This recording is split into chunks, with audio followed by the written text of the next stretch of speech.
Welcome back to A Celtic State of Mind. It's me, Paul John Dykes, and today for the matchday coverage, I am joined by Lawrence Conley, who doesn't make a Liam Carrigan error, and he is wearing the right colours. Good on you, Lawrence. That is just par for the course, is it not, for you? Yeah, it's not, mate. Just something green. It works, doesn't it? You don't have to think too much. Just open your wardrobe. You've got loads of choices. Just different shades. It goes from light to dark. And mate, there's at least 40 shades of green, but I'm not too sure it's ordered. That well organised. Poor Liam did take an absolute pasting for his choice of attire last week, but I think he's maybe learned from that. We're here obviously to talk about the St Mirren Scottish Cup tie. For anyone who's not been watching the scores this morning, there's been a few surprises. Ayr United and Elgin City are currently in extra time at the moment. Elgin had taken the lead. It was 1 each after 90 minutes. It's now in extra time. Ayr United have just taken the lead. Dundee United were knocked out. Kilmarnock beat them 1-0. Livingston were knocked out by Inverness Cali, Lawrence, and I've got to say, it was a resounding 3-0 victory. Felt a bit sorry today for Owen Coyle. Wasn't his fault that someone within the organisation didn't register a player properly, because that was obviously the game that they would have been playing. Raith Rovers absolutely annihilated Motherwell 3-1, and obviously we've got a game today and a game tomorrow as well. What do you make of some of the other results coming in, Lawrence? Kind of on me, mate. I don't really care. It's not Celtic, but one of those teams may draw Celtic. That's the reason I'm bringing it up. Yeah, totally, mate. Listen, Livy going out. Well, that's a plastic pitch away. Kelly beating Dundee United. Oh, Dundee United's on a really poor run. Have Inverness got a plastic pitch, by the way? I don't think so, mate. No, Somebody in the comments can tell us if that's the case. Good win for Raith Rovers, mate. Brilliantly. Never like to see them do well after. We probably shouldn't mention it, but you know what I mean. But it's a decent win for them. Sorry for Owen Coyle. Yeah, it's been good for Oney, if his team had went through, but it's up to the SFA. Sometimes it doesn't seem that big a deal if teams play players that aren't registered properly, and other times they decide to kick clubs out. It's it's how rules applied without fear or favour, is it? No, you're right. It's especially, it wasn't a fault in the registration. I believe it was because the game had been postponed, or was that the player had then signed after the original date of the original game then plays. And listen, yeah, it's a bit harsh on them, but those are the rules. I think the problem is when they're not applied without fear or favour, isn't it? You kind of go, well, other teams can do what they want. That's it. There was a period of time, I think it was 21 days, Lawrence, between the first game and the second game where they've signed the player. That was the issue. But as you quite rightly say, improperly registering a player should result in the same under every circumstance. Now, Paddy Burns, come on, you boys in green, says Paddy, but obviously talking about yourself there, Lawrence, but also it brings back memories. I've just darted from Glasgow right through to Dalkeith because it was just yourself and I, even though there's about 20 contributors in the Acsom team, Lawrence, only us two could do it today. But why was I in Glasgow? I was at the Pavilion to watch the rather excellent Bend It Like Bertie, our very own Jim Orr's play. Now, you've already seen it, and obviously the song is sang a number of times during the play. It was absolutely tremendous, wasn't it? Superb. Yeah, fantastic. I saw it kind of last run up at Motherwell Civic Way with Celtic Eric and Claire Murphy, my wife. It was great.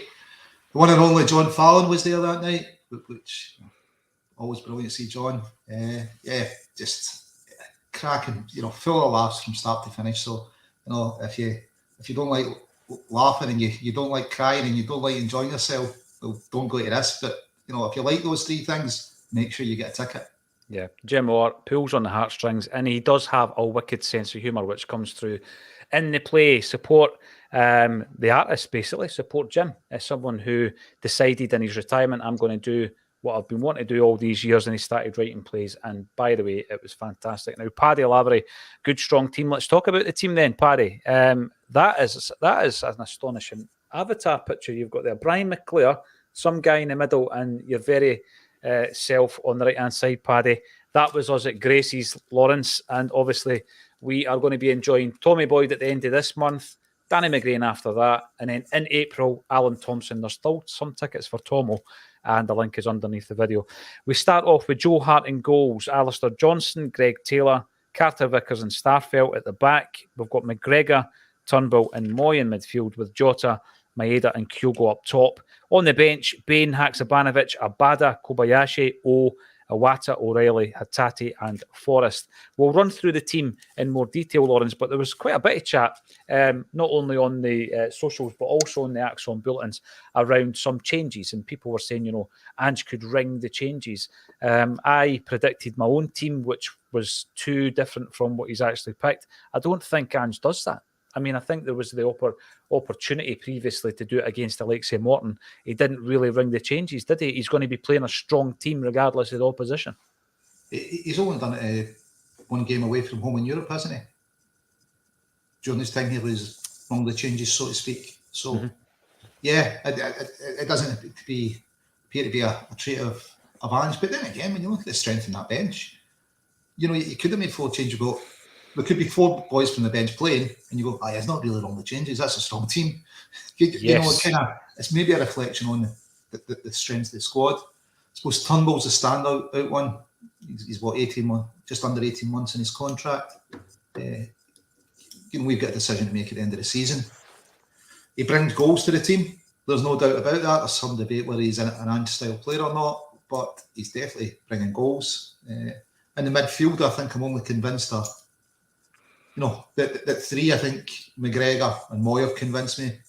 Iwata, for very little I saw of him, and I think I think Hatate's got great potential. So is O'Reilly. Turnbull, he's got potential, but does he fit the Ange team? But we'll see what he does today.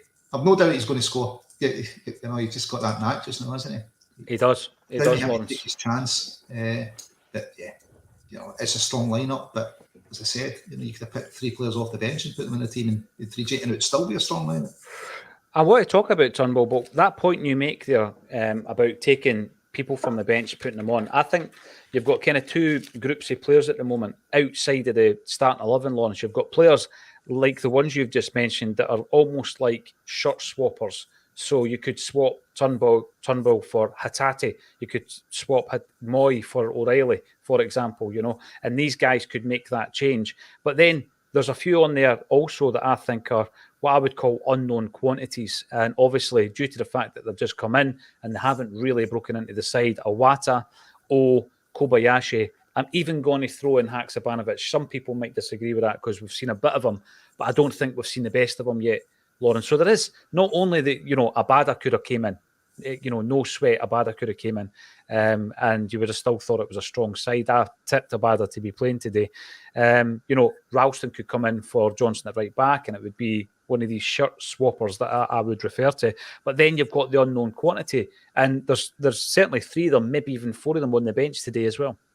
Yeah, hopefully he gets some minutes. I mean, unknown quantity, but I think Iwata's just going to be absolutely outstanding. For what we've seen him, I was so impressed that, his 30-minute debut, that was demanding the ball, the way he was taking up position, telling players where to run, where to go. I thought, mate, you really just walked in the door, and you're really showing that you're on the path to run the game. So really impressed with him. Kobayashi, would like to see what he's got, but Carter Vickers and Starfelt have some partnership, don't they? Absolutely, yeah. It's going to be hard to dislodge them. As Moritz Jens found out, looked a decent player, but not good enough to dislodge Carl Starfelt. You're right. I think he was a decent player, Lawrence. But yeah, I'm looking forward to seeing. I think that obviously, we're still firing on 3 fronts between now and the end of the season. Hopefully, that's still the case after the day, of course. And there are going to be times where you need to call on what you would maybe regard as your third choice within a given position, and that's maybe where some of these players are going to come in. If we are winning 2 or 3-0 today, I'd love to see appearances by Iwata, Kobayashi, or Haksabanovic as well, because I liked what I did see of him. And there's nothing wrong with giving the likes of Hatate a rest. Hatate's played a lot of football since he came to Celtic. I would say a point in though, with Yakimakis going, I think he's going to be guaranteed minutes every week, as opposed to like Iwata. So I think is coming in and he's going to play every week. I still think we're a wee bit light up front. You know, we've got other players that can play there. You know, Lima's always telling us that you know, that's Maeda's position since the World Cup. He's started scoring a bit more regularly. Haksabanovic has played there. Abada can play there. Forrest can play there. But out and out strikers, I think, you know, even if we're going to take on Liam's point, Maeda can play there, it leaves us weaker on the left without him there doing his work that he does there. So I think all got more time, or a time every week. So, but the other ones, it's forcing their way into the team. How do you force your way into a winning team? Right. Well, if they're not losing, how do you make sure you get a chance? Well, this is the point. This is the point, Lawrence. And I think you mentioned Yakimakis here. You know, farewell to the big fella. He's gone. He's away to the MLS. And he made some comments just the other day there in a press conference. I listened back to him, having read a few, you know, social media posts, thinking that he'd been sticking the boot in. I listened back to his comments. I didn't think, to be fair, he said anything that you and I probably wouldn't say about the game anyway, to be fair, Lawrence. What did you make of Yakimakis' comments on Scottish football? The ones the press highlighted, just like, I think they highlight them with an agenda. You know, I don't think there's any doubt about that. We suffer from that. I liked his comments that he was making in the media, or in his own social media, thanking the Celtic fans. You know, really nice and come and do that. You know, he didn't have to. You get a feeling, you know, he really enjoyed his time here. Does he like playing against teams that put 11 people behind the ball? I don't think anyone does. So, is it a revelation that he doesn't either? You know, it's not stuff that should be making headlines in the media, that players don't like playing against packed defences with 11 behind the ball, or anti-football. But, you know, it was nice of him to say thanks to Celtic fans. But we move on. He did a decent goal scoring record for us, not spectacular, but decent. We've got a new boy Owen.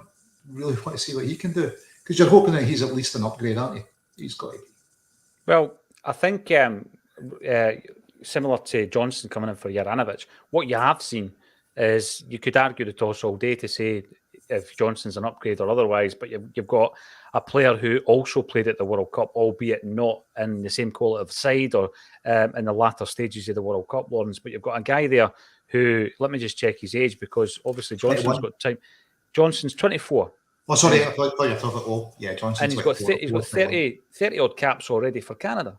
You know, so an upgrade, I don't know. We could probably debate that on the right back, but certainly we've traded somebody in for a younger version, a younger model, Lords. Yeah, you know, he's got the potential to grow, but he's definitely the best Canadian internationalist in Scotland. I would agree with that. Yeah. Yes.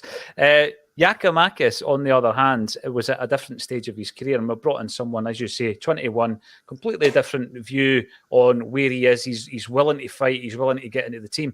You said, what does he do to get into the team? I think the first player that we talk about is Turnbull, because Turnbull's got into a midfield that a month ago maybe you would have thought no chance, because you've got maybe O'Reilly fighting for a jersey, you've got Hatate fighting for that Moy, yet Turnbull has managed to do it. I think there's other things at play with Turnbull as well, though. 18 months to go, or less than 18 months in his contract. I think Ange's want to have another look at him. Don't get me wrong, he's taken his chance when he's come on and scored goals, but Ange will be of the mind that, you know, at the end of this season, that boy, we're either offering him a new contract, or we're going to look to cash in and bring someone else in. So I think slightly different, for example, for who's just in the door. Mm-hmm. You know, he wouldn't be getting in. We don't have that worry there. Or O'Reilly, who's got a longer contract.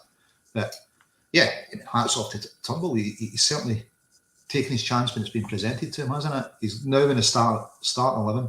You know, it'll be interesting to see what he can do. As I say, he's definitely got goals in him. I'm 100% sure he's got the dynamism for an Ange team. Not so sure, but you know, let's see.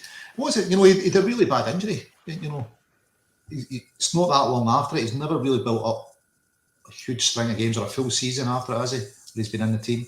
And originally, when Ange came, he was ever present until Christmas, then fell away. So, yeah, it'd be interesting to see what happens with him between now and the end of the season. You know, he's got a lot of potential. He's another one that's young. His best years are in front of him. So, yeah, hopefully he takes his chance today. But then again, you know, whoever's in the team is keeping somebody else out that you want to see, isn't it? You're going, yeah, let's see Turnbull. like to see them all do well, to be honest. So if Turnbull's in, it means I'm not going to see Rio as much or Riley. So it's a bit of a difficult one for the players and probably for Ange as well. He's got a lot of players to manage. And maybe that's why he was clearing out. He was like, we need a clear out. We can't have too many people hanging about that literally no chance of playing. Yeah, not contributing whatsoever. And the thing, again, with Turnbull is, you're right. It's a good point you make, because obviously the horrific injury he had, which was shown up during his medical to sign for Celtic, and then there was the question mark over whether or not we would go back in for him, and we did. He then doesn't play until that game against, it was Lille, wasn't it, in Europe? And you're talking September, October time in Neil Lennon's finals. So you're then looking at Wednesday had a run of games where he's actually played for an entire season. It looked as though last season would be that time. He gets injured again in the League Cup. And obviously we then bring in a couple of midfielders who did really well from the off. So yes, if he comes in, he'll be wanting to stay in the team. But at 23, I would be loathed to allow him to leave Celtic Park. I still think, like you said before, his best years are ahead of him. Some of the other players, Lawrence, and again, it's just a fact now, are just passing through. We've seen it with Juranovic, we've seen it with Yakimakis. There will be some midfielders. McGregor's not in that category, but there'll be some midfielders within our squad who are brilliant players, but they're just passing through. And I think that if you keep Turnbull at 23, a couple of years down the line, he could be hitting his peak in a Celtic jersey. I'd much rather that than see him go down south, because at this stage of his contract, you're not going to get what you want from him either, are you? No, definitely not. It'd be great to see him with his best years and, hit his potential. There's another thing that play with Turnbull as well. He helps for the European quota for league-grown players as well. But yeah, I mean, he's an exciting goal-scoring midfielder that can tackle. It's we want to get a season out of him, don't we? At least without injuries. He has been really unlucky. As you said, some people will pass through. Some on to, for big money, some maybe for not so big money. They just didn't have it to get in the team. Turnbull's got the stage now, hasn't he? It's up to him how he's going to perform, and if he does it in this game, maybe he will retain his place. But he's got to know there's 3 or 4 players there looking and going, if you don't, I'm taking it from you. Yeah, that's always the case. That's the kind of side and the mentality that Ange has built in the Celtic side. Scott Howe is feeling confident. He fancies Moy, Turnbull and Kyogo all to score today. So you're looking for at least 3-0 Scott, which is good enough for me, that's for sure. Stephen Murray, I've seen these pictures on Twitter. They look fantastic, actually. Hi, Paul and Lawrence. Want to upload a picture from Dubai. It's their CSC's 20th anniversary. Derek White, who lives there, has Roy, Bryant and Peter there tonight to watch the game. I did see the pictures. Don't know if you saw them. I think they were going to play golf. Yeah. And I'll tell you what, Peter Grant, I mean, Derek White is aging pretty well himself, the original Sunbed kid, as Not The View used to call him. But Peter Grant, he looks pretty, and even Big Roy's looking great as well. Yeah, he does. The Bears looking in fine fell, isn't he? I'm not too sure what he's up to now. He was director of football somewhere at one point, wasn't he? He was over there. Yeah, he was over in Dubai for a while as a, I'm sure it was a director of football. He's got his ambassadorial role at Celtic. But I think he's still got a place over there. So he's back and forward over in Dubai. Another man that I think he had to leave Scottish football to get away from the refs, didn't he? Shocking sending off decision. And it was in Newcastle he went to, wasn't it? Yeah, but it was. Struggled to replace him for a couple of seasons after that, just the heart he had, wasn't it? I think it was... It was bad timing. We lost too many experienced players in a short space of time, including Tommy Burns. Even if you think about it, Lawrence, we lost a lot of experience with guys like Billy Stark, Mark McGee, all within a very short space of time. And I don't think we recovered from that. But yeah, Big Roy is looking in fine fettle as well. And Ian Monagle is also feeling very confident all over in the first half today, 3-0 up. I'd love to see it. And it's at that stage, Lawrence, that you think, some of these guys, you fancy a Wata. I like the look of Haksabanovic. Bring them on, give them game time. Let's see what the guys can do if you're sitting comfortable at half time. Can you see Ange doing that at half time if we're 3-0 up? I think there's only a couple of times he's made like 3 subs at half time, isn't there? It's not something he usually does. I think the Ange's saying, like, you've got to earn your place on this team, or any minutes you're going to get, which is fair enough. I don't think he'll do it. I don't think he'll bring 3 on. He's not the one for doing it. So no, I doubt it. I think he'll. I think with Ange, it doesn't. His strategy for the game doesn't really change. He's going to be attacking football. He might tweak it depending on who he's playing. That might be your shot swappers in or out, but we know what it's going to be, isn't it? We're going to create lots of chances and limit their chances. So yeah, I don't see big changes at half time. What I've noticed recently, Lawrence, obviously we talk about everything. We talk about everything from a new strip to a new signing. Every single prediction, every single game lineup, we will talk about it on a Celtic State of Mind. And I think it was maybe on the Facebook group. What I've noticed loads and loads more recently is you're talking about the starting lineup. Ange knows best. We all know that, but you're still allowed to have an opinion about who. Yeah. And then it's, he'll pick his best team. But I think there's an argument to say your best team against St Mirren is a different team than your best team against Rangers. Because I'm not saying that we're constantly changing our team to face the opposition, but some players are going to be better suited to this game than, let's say, away against Livingston, Lawrence. So it's still a point of debate, and it's one that we're going to continue to have.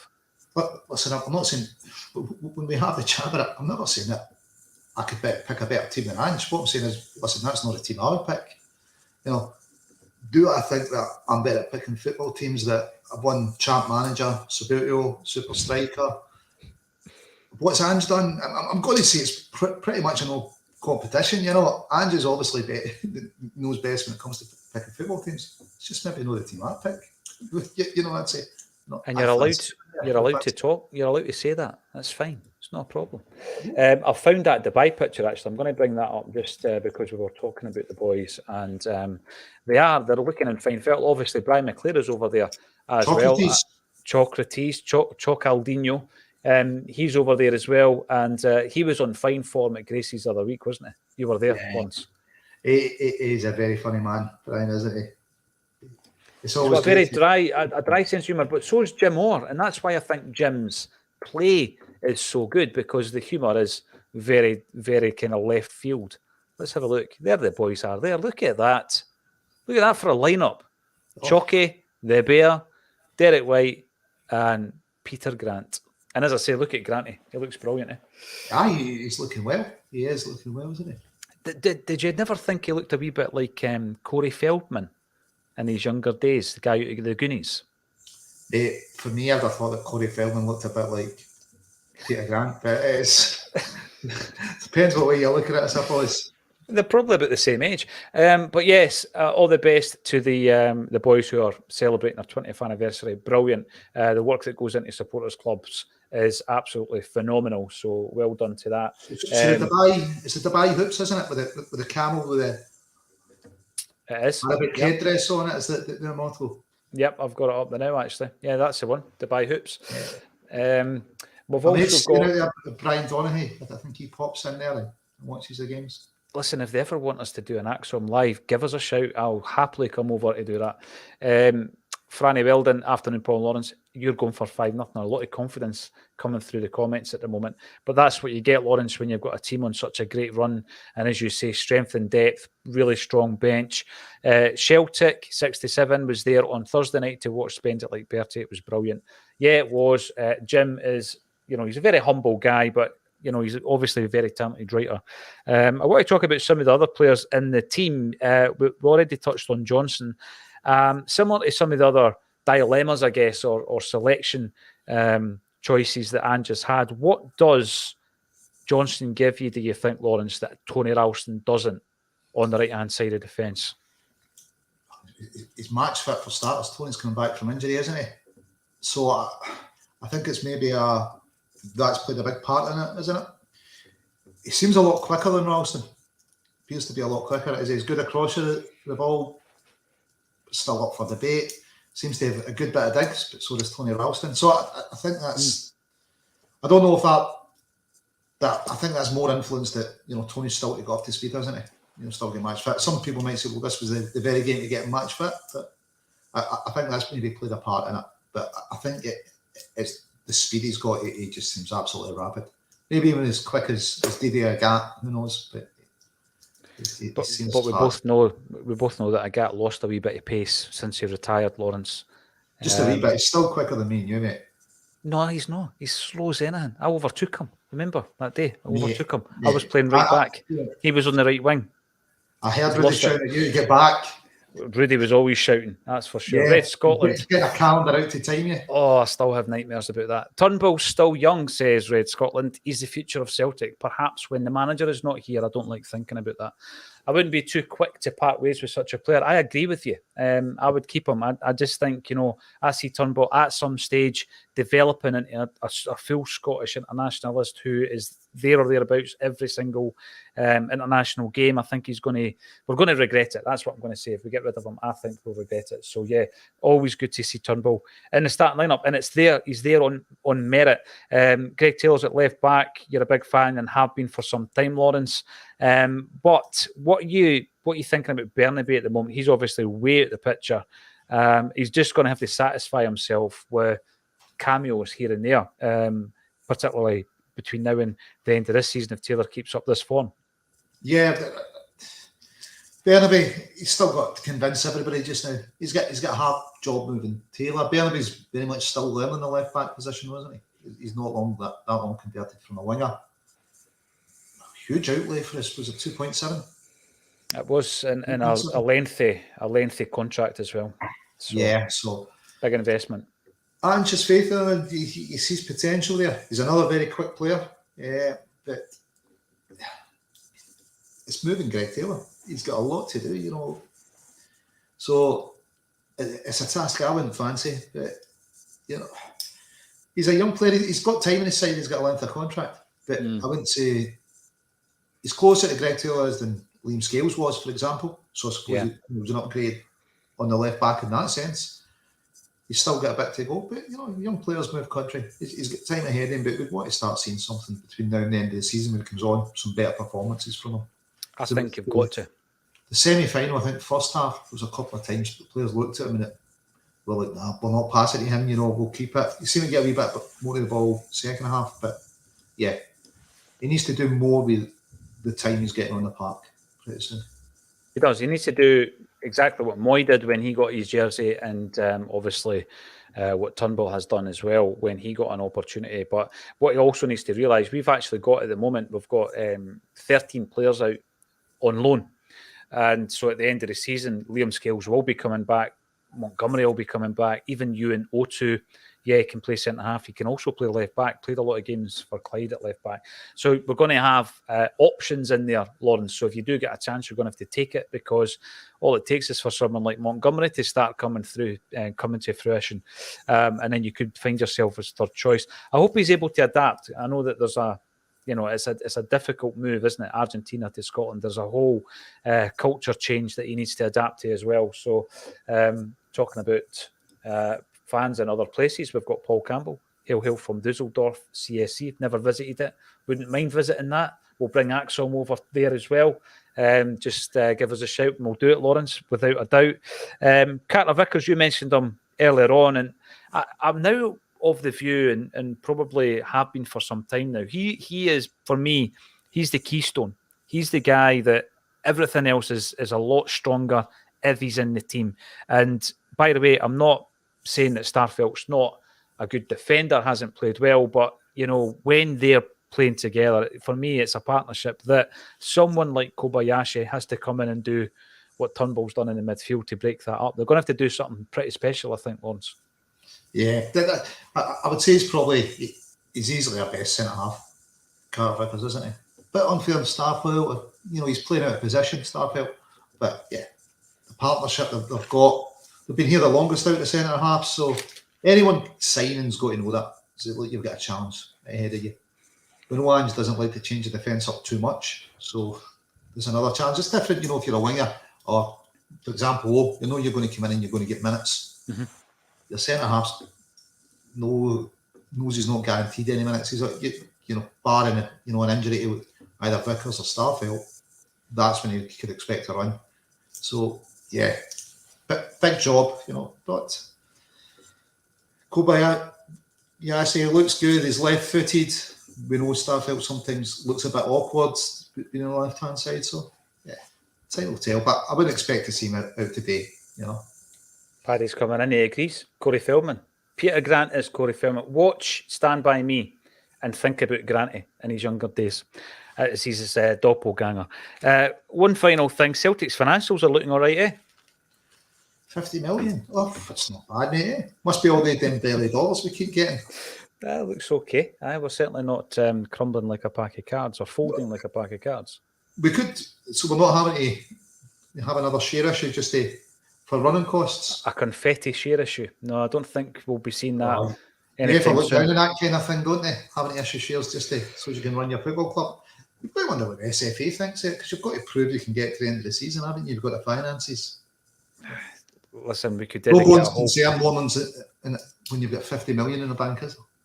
No, and I think that it's now a situation where Ange will be looking at progressing in terms of European force, and he'll be looking at the finances, and hopefully there will be a coming together of minds so that we can do something in terms of the investment required to meet Ange's demands, whatever they may be. Lawrence? I think some of that, comes down to Tosh and team, doesn't it? You've got to... Really, 50 million, you can buy a lot of players, good quality, but you've got to think how they fit in that dressing room, how they fit in the wage structures. Are you getting value for money? And Tosh and team and Ange, they've definitely been delivering on the transfer front, haven't they? Because we've not really been spending huge fees. No. You look at the quality of players we're getting. We've spent a lot more in the past on players and get nowhere near the quality. So there's something happening in that scouting department. I don't know if they're on a bonus there, or if Michael Nicholson's going to say to Tosh McKinley, just take them all out, Tosh. You have done well this season. But they're serving the club extremely well just now. They very much are, and long may it continue. By the way, the game's kicking off, so let's get back to the action. Lawrence Conley, that was a great wee half hour pre-match. If you want to join us at half-time, we'll be here as well, and we'll be back at full-time. Go and enjoy the first half, and hopefully we can talk about a few goals at half-time. Thanks, everybody, for getting involved, and thank you to Lawrence Conley for joining me on A Celtic State of Mind.